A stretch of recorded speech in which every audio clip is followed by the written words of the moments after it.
ribuan jemaah dari berbagai daerah menghadiri peringatan Haul ke-18 Asy-Syaikh Kyai Haji Ali Umar Thayyib di Jalan Ratu Sianung, Kompleks Gria Asri, Ratu Sianung, Palembang. Kegiatan ini digelar untuk mengenang perjuangan pendiri Majelis Taklim Al-Awwabin Ahlus Sunnah wal Jamaah Sumatera Selatan dalam menyebarkan syiar Islam.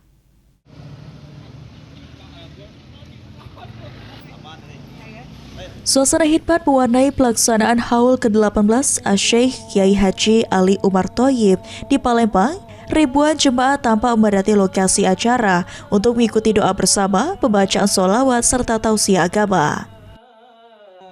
Anak keempat almarhum sekaligus Ketua Majelis Al-Awwabin Sumatera Selatan, Ustadz Ahmad Al-Muhajir mengatakan, Haul ini menjadi momentum mengenang jasa dan perjuangan almarhum dalam memperkuat dakwah Islam di Sumatera Selatan.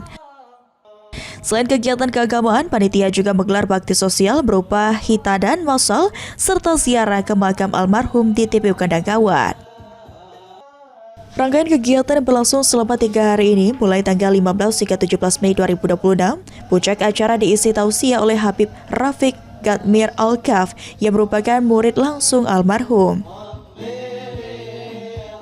Telah menyelenggarakan Haul ke-18 salah satu tokoh ulama Sumatera Selatan, yaitu Dai Allah Murabbiru Kyai Haji Ali Umar Thayyib, Haul yang ke-18 dalam rangka memperingati hari wafatnya beliau selama 18 tahun.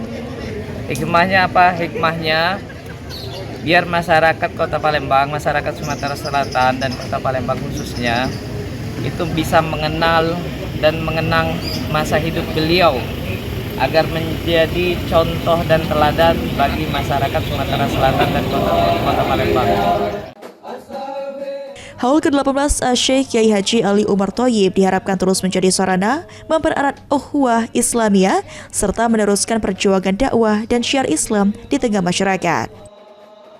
Suryadi, PAL TV.